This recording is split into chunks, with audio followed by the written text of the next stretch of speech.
Bonjour et bienvenue dans Outdoor Minds. Nous vivons des changements sociétaux très forts qui impactent les business models des acteurs du tourisme et des sports outdoor. Nous assistons à des rebonds fascinants que les leaders savent anticiper pour les transformer en opportunités. Dans cette série d'entretiens, nous voulons partager les parcours, les expériences et les visions des plus grands esprits qui font l'outdoor d'aujourd'hui et de demain. Je suis Armelle Solélac, fondatrice de Switch et spécialiste de stratégie de marque et de responsabilité sociétale des entreprises. Tous les dimanches, avec Ariane Favier, experte du capital immatériel des entreprises, nous avons le plaisir d'animer ce podcast. Pour cette 5e saison, avec nos invités prestigieux, nous allons faire un pas de côté pour regarder en arrière, afin de mieux aller de l'avant. En effet, cette saison est entièrement consacrée aux personnalités audacieuses de l'outdoor et du tourisme. Elles et ils ont fait preuve de courage et ont pris tous les risques. Elles et ils ont ouvert des voies pour nous. Aujourd'hui, nous revenons avec eux sur leur parcours, sur leurs sources de fierté, sur leurs erreurs et sur le regard qu'ils portent sur l'avenir de leur industrie. Allez, c'est parti pour une nouvelle rencontre inspirante. Bonjour! Aujourd'hui, nous avons le plaisir d'accueillir Alexandre Zurcher, fondateur de Vintage Rise. Salut Alex. Salut Armelle, merci de me recevoir. Avec grand plaisir. Alors Alexandre, est-ce qu'il y avait dans ton enfance des signes un peu précurseurs de la tournure qu'a pris ensuite ta carrière professionnelle? Honnêtement, c'est dur à dire. Moi, j'étais plutôt timide, réservé. Par contre, je garde des grands souvenirs des balades en montagne, des balades en forêt avec mes parents. Puisqu'on parle d'enfance, oui, j'étais encore avec les parents évidemment. Et finalement, je pense que c'est un des éléments qui m'a amené à la moto, au voyage à moto, parce que pour moi, la bécane, c'est quand même avant tout un magnifique outil d'évasion et de découverte de grands espaces. Alors, est-ce que tu peux nous raconter l'histoire de la création de Vintage Rides, qui est totalement folle? Alors écoute, à 19 ans, j'avais l'occasion de faire une année d'études à l'étranger dans mon cursus. Je cherchais à aller le plus loin possible. Je cherchais le plus gros choc culturel possible. Donc je me suis dit que c'était une bonne idée d'aller dans un campus en Inde, à JNU, à New Delhi. Et arrivé là-bas, il y avait effectivement un choc culturel, mais qui était quand même beaucoup moins fort que ce à quoi je m'attendais. Et donc j'ai souhaité pimenter un peu les choses. Et j'ai découvert la moto en étant passager dans les Piémonts, dans des petites montagnes au Rajasthan qui s'appellent les Aravallis. Et j'ai eu une sorte de révélation, alors que j'avais jamais été attiré par la moto. Je me disais, waouh, ça a l'air dangereux, c'est pas mon truc. Et finalement, je me suis dit, c'est pas du tout ça. La moto, c'est la liberté. Il faut que j'apprenne à faire de la moto et que je fasse le tour de la moto. Donc, c'est ce qui s'est passé en 2005, début 2006. Et à la fin de cette année-là, avec mon tout premier associé qui s'appelait Sanjay Wattal, un copain indien, on s'est dit, si on traverse ensemble l'Himalaya à moto avec un budget franchement réduit, on monte une agence de voyage pour partager ça avec le plus grand monde. Et voilà comment, septembre 2006, Vintage Rides est né. Qu'est-ce qui t'a le plus marqué depuis la création de Vintage Rides? C'est une bonne question. Il y a deux types de choses qui me viennent à l'esprit. Il y a les voyages en eux-mêmes et les paysages absolument incroyables et les gens incroyables que j'ai pu rencontrer. Je pense par exemple à une traversée du lac Roussegoul en hiver qu'on a organisé avec un ami, Jean Burdet, qui fait des sidecars, et l'écrivain voyageur Sylvain Tesson. Donc ça, c'était un grand moment. C'était incroyable de tous les points de vue, de par la constitution de l'équipe, mais aussi de par l'expédition en tant que telle, faire rouler des motos à -20, -30, c'était vraiment ça mémorable, ça m'a beaucoup marqué. Et après il y a quand même l'aventure entrepreneuriale et l'aventure humaine avec mes équipes qui me marquent au quotidien, C'est que quand on a monté Vintage, personne n'organisait des voyages à moto en Inde. Et on est parti de là. Maintenant, on a développé le concept dans 19 pays. On a une communauté qui nous suit. Et ce qui me marque beaucoup, c'est ce chemin parcouru avec mes équipes et comment continuer à développer l'aventure. Donc ça, j'y pense au quotidien. Donc il y a à la fois des moments très forts en voyage, des belles rencontres, puis aussi une belle aventure entrepreneuriale au quotidien avec les équipes. Alors la société, elle s'appelle Vintage Rides, pas pour rien. Vous avez notamment une moto emblématique au plein milieu de votre bureau. Est-ce que tu peux nous en parler? Ouais, alors nous, on organise des voyages uniquement sur des motos de la marque Royal Enfield, qui sont en fait des vieilles motos anglaises à l'origine, des motos qui ont été importées par les Indiens après la Seconde Guerre mondiale. La marque anglaise a fait faillite, mais en fait, les Indiens ont continué à produire cette moto à l'identique pendant 50 ans. Et quand on a lancé Vintage Rides, en fait, on organisait des traversées de l'Himalaya sur des vieilles motos, moteur fonte, vitesse à droite, des vraies répliques de bécanes des années 50. Alors aujourd'hui, heureusement, d'un certain côté, la marque se modernise et les motos sont plus modernes, plus fiables, mais certains modèles gardent un look totalement iconique, d'où le branding Vintage Rides. Alors, tu as évidemment 1000 anecdotes plus folles les unes que les autres. Est-ce que tu peux nous en sélectionner 2 ou 3 pour nous faire rêver un peu? Ouais, alors moi, comme ça, il peut y en avoir plein, mais alors ce qui me vient à l'esprit, là, je te parlais du lac gelé. Il y a une année où parce que, en fait, ce voyage, à la base, c'était vraiment une expédition. Et on a eu tellement d'engouement qu'on a décidé de le commercialiser. Alors, avec beaucoup de réserves et de pincettes en disant aux gens que c'était vraiment une expédition et pas un voyage et que, moi, je disais toujours, nous, on met nos motos à risque, vous mettez vos vacances à risque. C'est le deal. Sinon, vous ne venez pas. Vous partez sur un autre voyage. Et une fois, en fait, c'est un voyage qui s'organise qu'en mars, pendant que le lac est gelé et avec une bonne épaisseur de glace. Et il y a des sortes de gardes-chasse locaux, un peu experts du lac, qui circulent. Et on commençait à être un peu inquiet par rapport aux conditions du lac sur un voyage en mars. Et donc, il y a un local qui est venu nous aider, un expert, pour nous aider à trouver notre chemin sur la glace et que ça se passe bien. Et donc, on arrive à bon port. Et lui, il repart à fond sur le lac et il est tombé dans l'eau, quoi. Donc, avec son 4x4. Donc, tu vois, des anecdotes comme ça, il y en a. Une autre comme ça qui me passe par la tête. C'était au début de notre aventure, ça va être 2007-2008. On avait encore ces motos vitesse à droite, vraiment rustiques. Et une fois, en passant le Rotang, le pass du Rotang, qui était le premier col un petit peu au début du Haut-Himalaya, donc le premier col à 4000 mètres pour vraiment pénétrer dans le Haut-Himalaya. Une des motos qui s'arrête, problème électrique, et on s'est retrouvé sous la pluie, dans la boue, à changer totalement le circuit électrique d'une moto pour pouvoir repartir en voyage, quoi. Donc voilà, c'est le type d'anecdotes et d'imprévus qui nous arrivent régulièrement, en fait. Mais je pense que c'est aussi un peu la raison d'être de Vintage, c'est d'aller repousser un peu ses limites personnelles, toujours encadré, donc on gère les risques. Et je trouve que c'est là que le voyage commence réellement, en fait. Parce que quand il y a des imprévus, quand il y a une pause, on s'intéresse à ce qu'il y a là où on est arrêté. En général, on fait des rencontres. Il y a toujours des locaux qui viennent nous voir, qui viennent nous prêter main forte, qui nous offrent le thé, etc. Et c'est là vraiment que le mot aventure prend tout son sens. Quand tu dis ça, je me rends compte à quel point la dimension culturelle de l'Inde a un impact aussi très fort là-dessus. Parce que en France, quand tu tombes en panne en moto au bord de la route, même dans les endroits les plus civilisés, il y a personne qui s'arrête pour t'offrir le thé et même te demander comment ça va, tout simplement. Donc ça joue quand même énormément. Alors ça joue énormément. Je pense que l'Inde fait partie de l'ADN de Vintage. Ça, c'est une certitude. Ça reste vraiment un des pays. C'est le pays où on organise encore aujourd'hui le plus de voyages, hein, malgré le fait qu'on est sur 19 destinations. Toutefois, on s'aperçoit qu'on retrouve ce type de comportement dans énormément de pays où on va.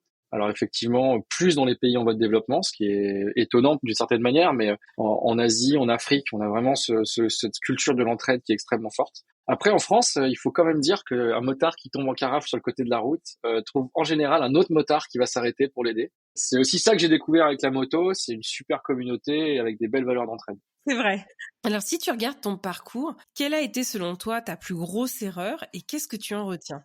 Des erreurs, il y en a plein. Honnêtement, la plus grosse erreur, c'était au tout début de l'agence. Alors là, j'étais avec mon deuxième associé, parce que j'ai 2 associés successifs, et là j'ai repris toutes les parts depuis 2017. Mon autre associé s'appelait Alex. On était à une phase où c'était encore le début du business. On avait un manager en interne qui était plutôt bon, en tout cas qui faisait le job et qui avait de l'ambition. Et on a décidé beaucoup trop vite de lui confier un poste de directeur.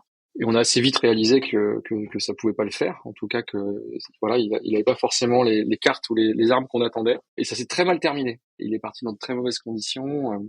Donc ça, pour nous, c'était une très grosse leçon, en fait. Pour moi, ça reste une très grosse leçon. J'ai tendance à faire confiance extrêmement vite, à être très transparent, à faire vraiment confiance, à donner accès à plein de choses. Et pour être franc, je continue à le faire dans grande partie. Mais ça reste un warning qui me reste à l'esprit quand même souvent. Voilà. C'était, je pense, la plus grosse erreur qu'on ait fait que moi j'ai fait dans le développement de la boîte. Et à contrario, est-ce que tu as des très grandes satisfactions ou des accomplissements dont tu es particulièrement fier? Je pense que aujourd'hui, Vintage Ride, c'est une petite entreprise. On fait 5 millions d'euros de chiffre d'affaires, on fait voyager 1500 personnes. Donc, dans le secteur du tourisme, en fait, c'est petit. Par contre, on est aujourd'hui la plus grosse agence de voyage à moto dédiée à une seule marque. Et on est à minima dans le top 5 des plus grosses agences de voyage à moto au monde. Et en soi, je suis assez fier quand même d'avoir amené ma boîte à ce niveau en autofinancement total. voilà, d'avoir été capable de racheter mon associé sans, voilà, en prenant des risques bien sûr, mais sans financement externe. Donc ça, c'est une réelle fierté. J'ai envie qu'on continue le chemin, évidemment, mais euh, mais oui, ça, j'en suis très fier. Comme tout entrepreneur, tu as eu des hauts et des bas. Qu'est-ce qui te fait tenir quand c'est difficile et où est-ce que tu vas puiser ta motivation? C'est une bonne question. Là, je pense que le moment où c'était le plus difficile, c'était le Covid. Pour nous, c'était une phase très dure. On était en pleine réorganisation. On avait décidé, enfin, j'avais décidé avec mon équipe, mais c'était quand même ma décision au final, d'implanter le siège de la boîte en France, puisque pendant longtemps, on a été en Inde. C'était une décision qu'on a prise fin 2019. On a été frappé de plein fouet par le Covid alors qu'on était en pleine transition opérationnelle. Donc ça a été une phase très dure avec beaucoup de ups and downs. En plus, ces ouvertures, fermetures de frontières, ça a été dur à gérer. Je pense que ce qui a conserver ma motivation, c'est d'être quand même profondément animé par la mission de la boîte. Moi, je pense profondément que partir à l'aventure, ça nous enrichit, ça secoue un peu nos convictions et ça nous fait grandir. Et moi, c'est ce qui m'est arrivé en fait. Quand j'étais en 2005, 2006 en Inde et que j'ai traversé l'Inde à moto, ça m'a fait gagner 10 ans d'un coup, quoi. J'ai pris 10 ans de maturité d'un coup. Alors bien sûr, nos riders n'ont pas besoin de gagner en maturité, mais je pense que ça peut challenger leurs idées reçues. Et je parlais hier avec une de mes collègues, Alice, qui est responsable de zone, qui me disait que elle avait eu un rider récemment au téléphone qui lui avait dit que voilà, suite à un drame familial, voilà, c'était très dur pour lui les dernières années, et que le dernier voyage qu'il a fait avec nous en Himalaya lui a redonné le goût à la vie. Et quand on a ce type de retour en fait de notre communauté, en fait, ça arrive souvent. Alors chacun avec son histoire, son prisme, qui me dit voilà, ça m'a tellement sorti de mon quotidien, ça m'a tellement fait voir les choses différemment que il y a telle chose que je vais faire différemment demain dans ma vie. Ben, je trouve que ça donne énormément de sens à notre activité et c'est ça qui m'a, je pense, donné la niaque sur des moments où franchement c'était pas simple. C'est hyper puissant ce que tu dis. Moi, j'ai l'habitude de dire que on travaille dans le tourisme et qu'on sauve pas des vies, mais là, quelque part, un peu quand même. Ouais, je dirais peut-être pas jusque là, mais c'est vrai qu'on voit que on peut avoir un impact fort, quoi. Il y a quand même souvent sur des voyages, quand on traverse l'Himalaya, les plaines mongoles, je pense aux raids d'aventure les plus emblématiques, voilà, le nord de l'Argentine, des moments où il y a de l'émotion, quoi. On voit des gens qui ont des larmes aux yeux sur les voyages, hein. C'est commun, quoi. C'est régulier et tant mieux, j'ai envie de dire qu'on arrive encore à s'émerveiller aujourd'hui. Mais le fait, en fait, faire de la moto, c'est un peu se mettre à poil, entre guillemets. Genre, on sort de la petite bulle protectrice de la voiture ou du bus ou de l'avion et on est confronté aux éléments. Quand il pleut, on prend la pluie. Quand il y a de la poussière, on bouffe la poussière. Quand on tombe, on tombe. Quand il y a une panne d'essence et que la nuit tombe, on a froid. Et ça fait aussi qu'on ressent de manière beaucoup plus forte ce qui se passe autour de nous. On va dans des endroits qui sont très différents de notre prisme culturel qu'on est habitué à voir et dans lequel on évolue au quotidien. Et ben, du coup, ça peut créer des choses très fortes. Et ça, c'est assez magique. Tu disais que votre siège, il était initialement en Inde et que vous l'aviez rapatrié en France. Pourquoi ce choix d'avoir mis le siège en Inde au départ et ensuite pourquoi l'avoir rapatrié? Alors au début, pour moi, le siège en Inde, c'était une évidence. C'est-à-dire que l'Inde, c'était un peu le pays qui m'avait donné envie d'entreprendre. C'est après le pays qui m'a permis d'entreprendre parce que j'ai monté cette boîte avec des livraisons de pizza et à un moment, par chance, j'ai eu une bourse universitaire, donc j'ai investi dans la boîte. Donc c'était quand même pas avec grand-chose. Et il se trouve qu'en Inde, si on est prêt à vivre avec pas grand-chose, on peut vivre, en tout cas à mon époque, en 2005-2006 et un peu après, décemment, tout dépend ce qu'on appelle décemment, mais donc moi en tout cas, j'arrivais à vivre correctement avec 300 euros par mois. Et donc ça m'a permis finalement de donner de l'oxygène à la boîte le temps qu'elle se développe. Donc d'une part, c'est le pays qui m'a donné envie, ensuite c'est le pays qui m'a permis d'entreprendre. Donc pour moi, c'était naturel de se développer en Inde. C'est un peu les Américains, ils ont cette expression du give back. Pour moi, ça avait du sens de développer le siège de la boîte en Inde et de give back entre guillemets à l'Inde en payant les impôts là-bas, sachant qu'en Inde, on paye une blinde d'impôts.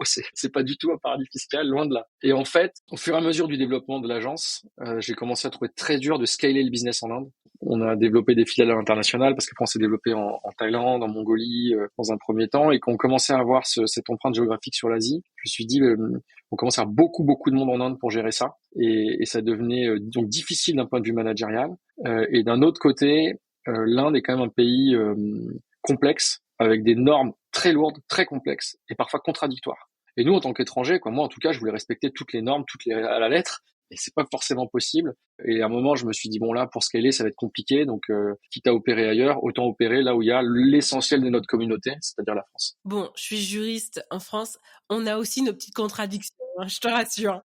Ouais, j'en ai pris conscience, mais je pense qu'elles sont plus faibles, et surtout, je pense que c'est plus facile d'accepter les contradictions de son pays natal que celui dans un pays étranger où, qu'on le veuille ou non, on n'est pas chez nous. Même si on est les bienvenus, on n'est pas chez nous. Quel est le meilleur conseil qu'on t'ait donné? Alors le pire conseil qu'on m'avait donné, c'était peut-être va bosser dans un grand groupe. Ça, forcément, heureusement que je l'ai pas écouté. Magique, Euh, j'adore.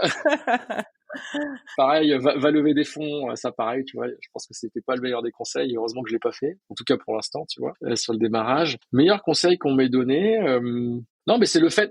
Un moment, je pense que quand je réfléchissais à réorganiser la boîte, le fait qu'on certains m'aient dit si c'est possible d'avoir un tour opérateur en France, et ça peut fonctionner. Ça, c'était un très bon conseil parce que moi, je n'y croyais pas. C'est-à-dire que je voyais bien qu'il y avait des gens qui avaient des tours opérateurs en France, mais je ne comprenais pas comment c'était possible. Puisqu'en Inde, aujourd'hui, ce qu'on fait avec 15 personnes en France, on le faisait avec 40 personnes en Inde. Et je me disais, je faisais la règle de 3, je me dis non, ça va pas fonctionner. Et finalement, ça fonctionne, donc c'était un super conseil. Comment t'expliques justement le fait qu'il te faut 15 personnes en France et 40 en Inde? Ah, il y a déjà, dans les 40, tu avais 5 ou 6 comptables, donc tu as une complexité administrative et comptable qui est juste colossale en Inde. Et ensuite, on s'est réorganisé, c'est-à-dire qu'il y a des choses qu'on avait internalisées, qu'on a externalisées. Par exemple, toute la partie réservation d'hôtels. Donc, et de manière générale, moi, j'ai une évolution en fait dans la manière de penser mon business model. Au début, de manière très naturelle, il y avait un truc à faire, on créait une boîte, mais en même temps, c'était très immature et vraiment un peu candide, quoi. C'est-à-dire que Vintage, de toute façon, j'ai créé la boîte avant même d'avoir un client, quoi, tu vois, de savoir ce que j'allais en faire, en fait.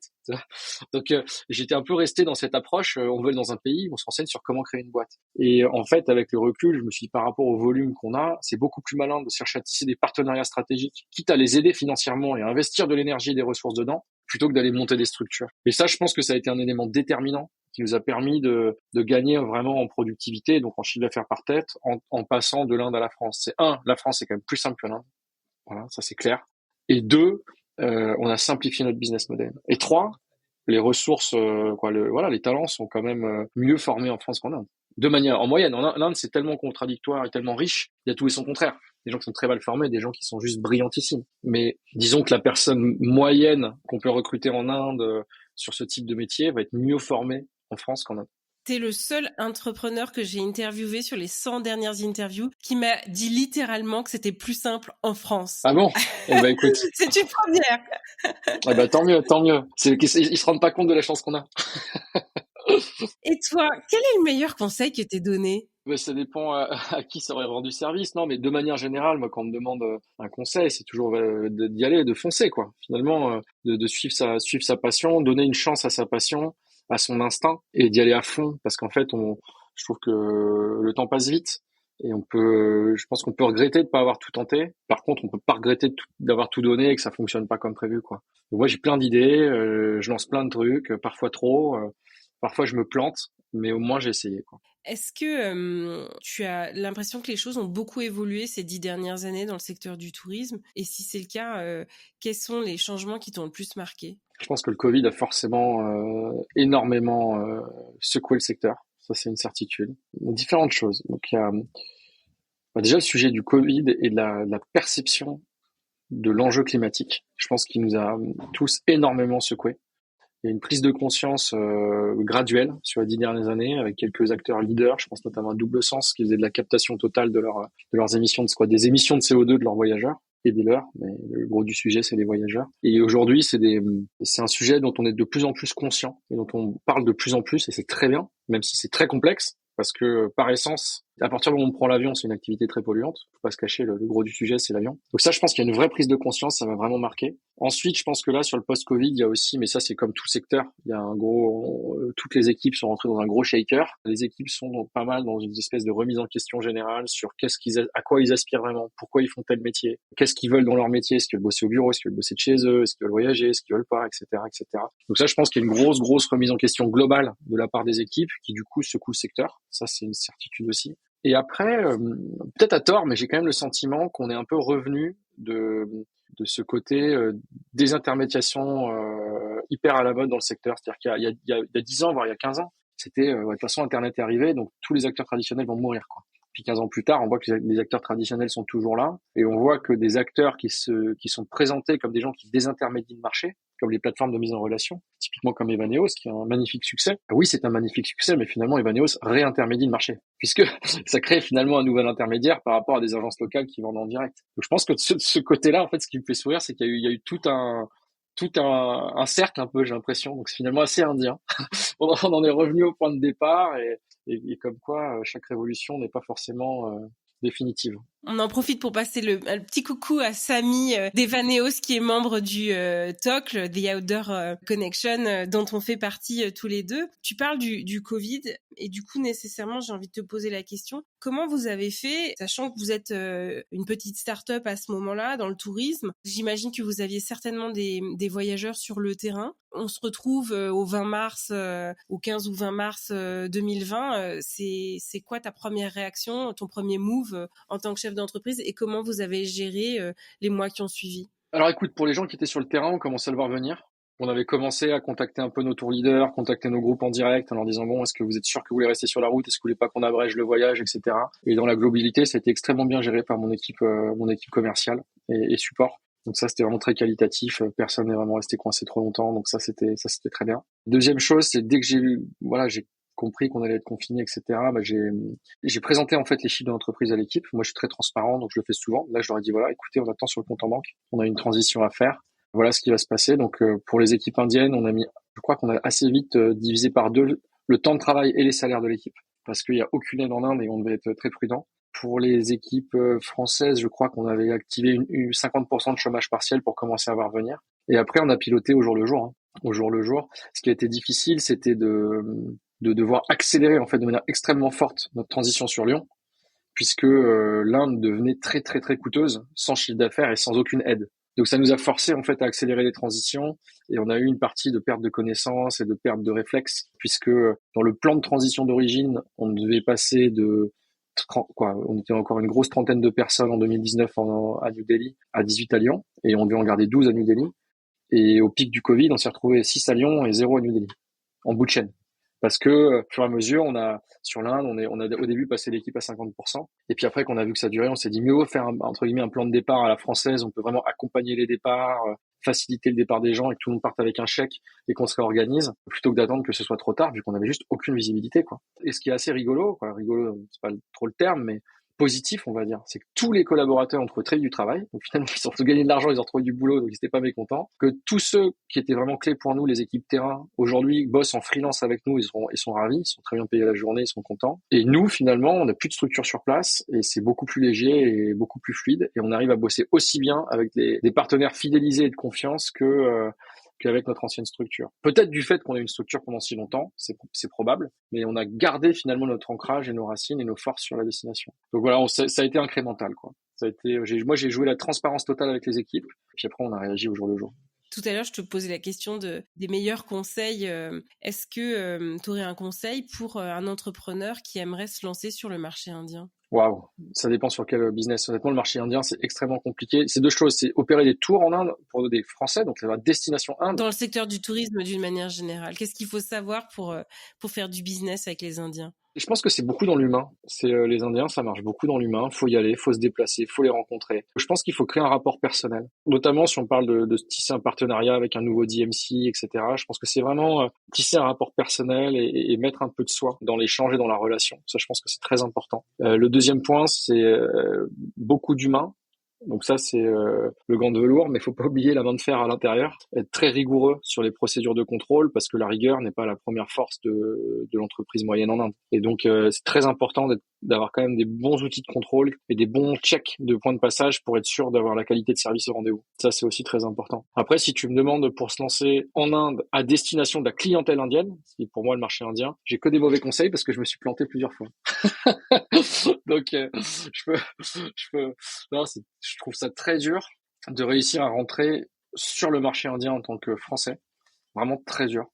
Et s'il y a un conseil, ce serait plutôt d'aller racheter une boîte qui tourne, gérée par des Indiens, à destination des Indiens. Parce que franchement, je trouve ça très compliqué de rentrer sur le marché indien, que ce soit avec Vintage, avec d'autres business, j'avais essayé aussi. À un moment, avec Vintage, on a monté une filiale qui s'appelait Twin Wings, où on voulait être le premier voyagiste à envoyer des Indiens en Harley aux États-Unis et en Europe. On a signé le partenariat avec Harley Inde quand ils sont arrivés, donc on avait fait les choses plutôt bien sur le papier avec ma lecture des choses, et ça a été un calvaire, quoi. Ça a été hyper dur de signer. Notre premier groupe, on l'a signé au bout de 550 emails, et ils ont booké leur avance 20 jours avant le voyage. Alors je te raconte pas le bordel, alors qu'on en parlait depuis 6 mois, et ils ont annulé 10 jours après, quoi. C'est vraiment un autre monde, quoi. C'est un autre monde. Les habitudes culturelles sont très différentes. Faire du business avec un partenaire fournisseur en Inde, c'est une chose. En tant que Français avec des codes de français, aller faire du B2C en Inde, c'est costaud. Ok, bon, on retient. Comment tu vois les choses pour le secteur du tourisme dans les 10 prochaines années ou comment tu aimerais qu'elles soient? C'est une question qui est très délicate. Ce que je pense, c'est que malgré tout, les gens ont besoin de s'évader. Et je pense qu'ils vont continuer à voyager, à s'évader. Je pense que c'est de plus en plus important. Et je pense que ça va continuer. Et s'il y a une chose que j'aimerais, c'est que ça continue et qu'on arrive à décarboner l'aérien le plus vite possible. Parce que c'est le seul caillou disons, dans notre chaussure, de mon point de vue, c'est que je pense que c'est vraiment un très beau métier. Alors après, tout dépend comment il est opéré, mais nous, tu vois, on va vraiment au fin fond des villages, au plus proche des populations locales. Je pense qu'il y a un bel impact à destination, un bel impact sur le voyageur. Donc, je suis très fier de ce métier. Par contre, il y a une responsabilité collective et globale sur le réchauffement climatique. Et j'espère que l'aérien, dont on est quand même dépendant, va se décarboner plus vite que ce qui est annoncé aujourd'hui. Voilà, c'est mon souhait. Alors, quand je faisais mon premier tour du monde et que j'ai interviewé des dirigeants de stations de montagne, j'ai terminé toutes mes interviews par ce que j'appelle la question qui tue. C'est la suivante. Prépare-toi. Oh là. C'est la suivante. T'aurais aimé la préparer, Oh celle-ci. putain. Quelle est finalement... Ah ouais, j'aurais dû les lire. Quelle est la question que je t'ai pas posée et que tu aurais aimé que je te pose? Oh la mince, je suis désolé, j'aurais dû préparer. Non, mais peut-être, tu vois, pour partager là-dessus, quelles sont les prochaines étapes de développement? Moi, j'aime bien, ça m'anime énormément, ça te parlait des étapes de développement de la boîte. Et pour te dire, aujourd'hui, Vintage, donc, on vise 1800 riders sur la route en 2024, on a quand même 85% de francophones. Et mon souhait, c'est de doubler ça sur les 5 prochaines années et de passer le cap des 40-50% d'internationaux. Merci beaucoup, Alexandre Ducher, fondateur de Vintage Rides, d'avoir été notre invité pour cet épisode. Voici les 3 points à retenir. Le premier, c'est la punchline. Partir à l'aventure, ça secoue nos convictions et ça nous fait grandir. Le deuxième point, mieux vaut créer des partenariats stratégiques que de développer des structures en interne. Ça vous fera gagner beaucoup de temps et peut-être même un peu d'argent. Et enfin, le dernier point, si vous voulez faire du business en Inde, il faut mettre de soi, de l'humain, le gant de velours, tout en étant rigoureux sur les points de contrôle, la main de fer. Merci à tous d'avoir écouté Outdoor Minds. Cet épisode vous a plu ? Alors soutenez-nous en mettant une note de 5 étoiles avec un commentaire sympa sur votre application de podcast. Cela nous aidera beaucoup pour faire connaître les épisodes et mettre en lumière tous ces leaders qui le méritent. Vous voulez en découvrir de nouveaux dans le tourisme et les sports outdoor ? Alors nous vous invitons à nous retrouver mercredi prochain avec un nouvel invité inspirant. Vous avez un projet en stratégie de marque ou un besoin en stratégie RSE ? Alors contactez-nous à info@switchconsulting.fr. À très vite sur Outdoor Minds.